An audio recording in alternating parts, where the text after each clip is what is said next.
Ces derniers temps, lors de mes canalisations, euh, je ressentais souvent que, en ce moment, nous avions quelque chose à régler en rapport avec euh, l'énergie du Père, avec notre animus. Euh, le Père représente l'autorité, la structure. C'est celui qui prépare à affronter le monde, celui qui donne l'élan justement pour aller vers le monde. Euh, Le Père, il est aussi la représentation de la validation. Il incarne celui qui nous aide à sortir de la fusion maternelle, donc à trouver notre individuation, donc à devenir qui nous sommes. Mais si nous avons eu un père absent ou un père négligent, défaillant, violent, à ce moment-là, eh bien, cet axe, cette énergie finalement paternelle, cette représentation du père va créer des blessures en nous. Un père sain est un père qui n'écrase pas, c'est un père qui a une autorité solide mais rassurante, c'est un père qui transmet des valeurs, qui corrige sans humilier, qui défie sans abandonner, qui fixe des limites, qui reconnaît son enfant et qui lui fait sentir qu'il a une place dans le monde. Au contraire, lorsque nous avons affaire à un père négligent, défaillant, absent, violent, eh bien, ce qui devrait structurer paralyse. Donc, nous pouvons avoir ensuite des mécanismes d'incapacité à faire confiance. Nous pouvons rechercher le regard ou la reconnaissance des autres, que ce soit par le silence ou par la force. Et nous apprenons à endurer. Le manque de reconnaissance de notre propre valeur aussi. L'absence de cap. Le manque de validation. Et parfois, sous les traits de rechercher la liberté, en fait, en réalité, on recherche l'appartenance.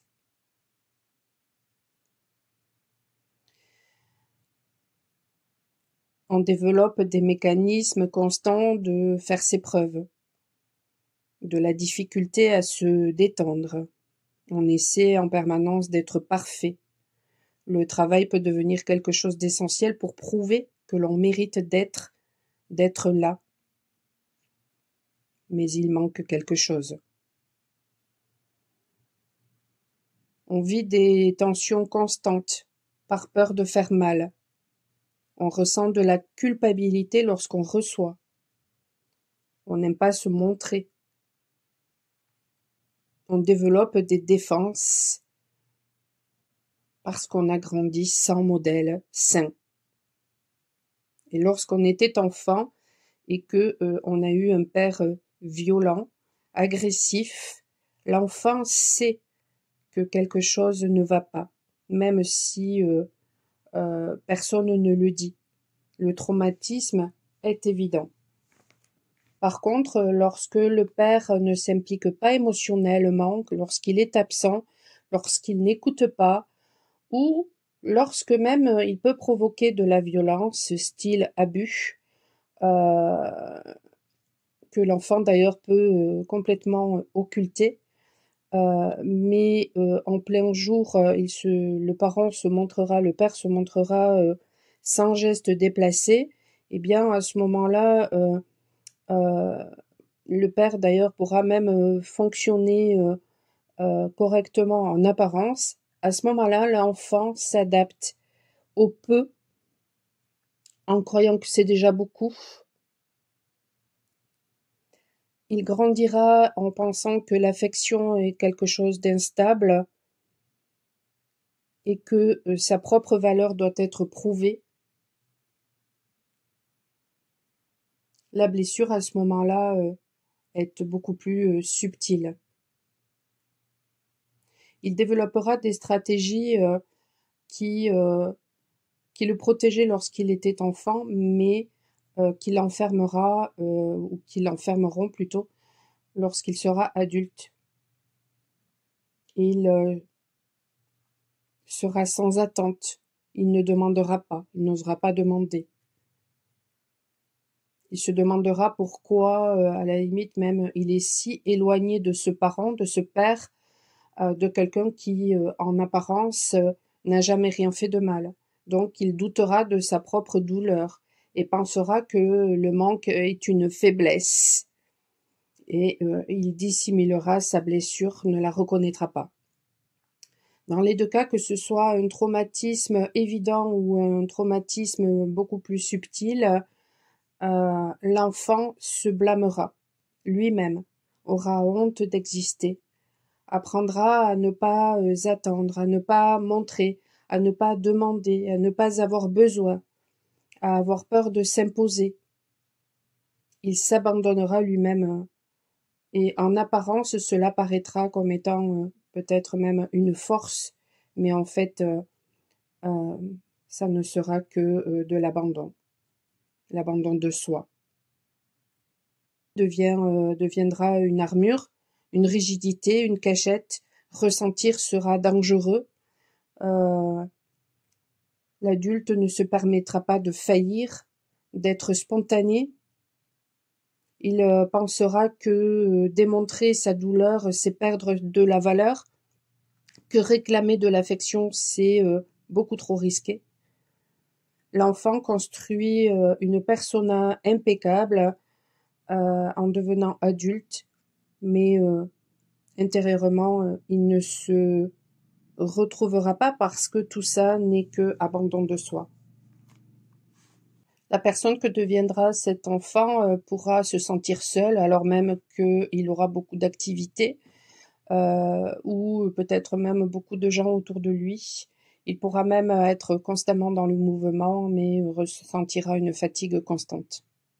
Et derrière ces armures de croyances, d'une personnalité contrôlante, détachée,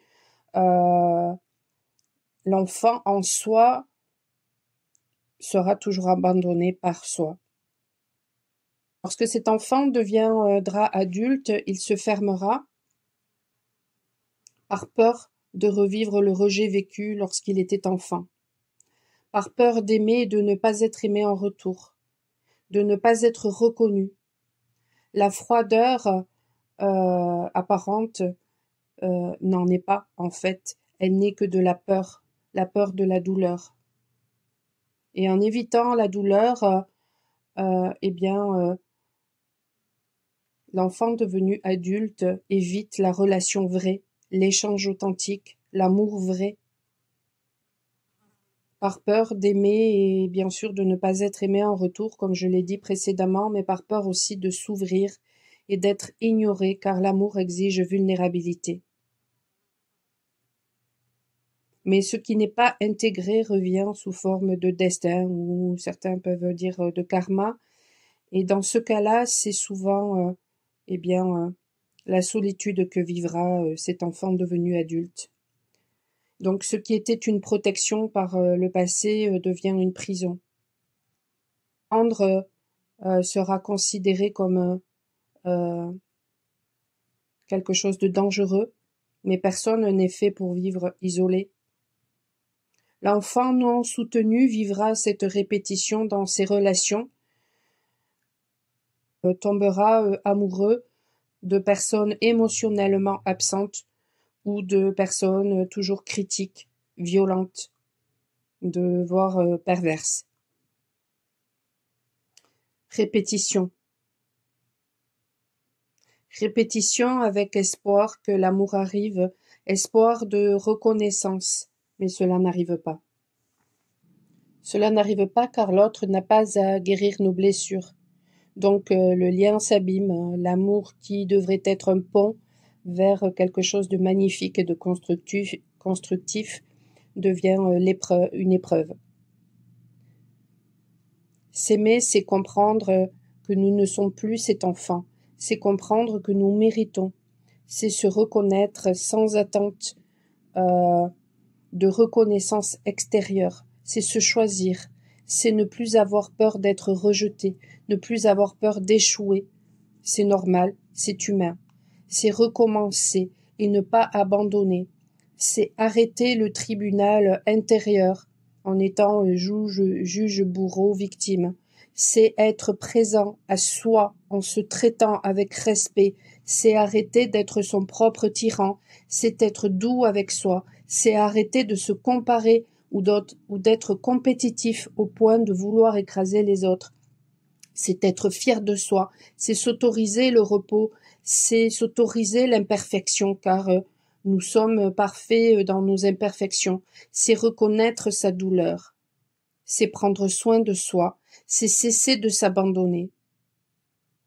Alors ce que vous pouvez faire et qui, en tout cas pour moi, fonctionne à chaque fois, c'est écrire une lettre à votre père, en disant tout ce qui vous passe par la tête, même si vous devez l'insulter. Puis, quand vous estimerez que la lettre est terminée et vous pouvez l'écrire sur plusieurs jours, il n'y a pas de souci. Eh bien, à ce moment-là, lisez la lettre à haute voix et brûlez-la.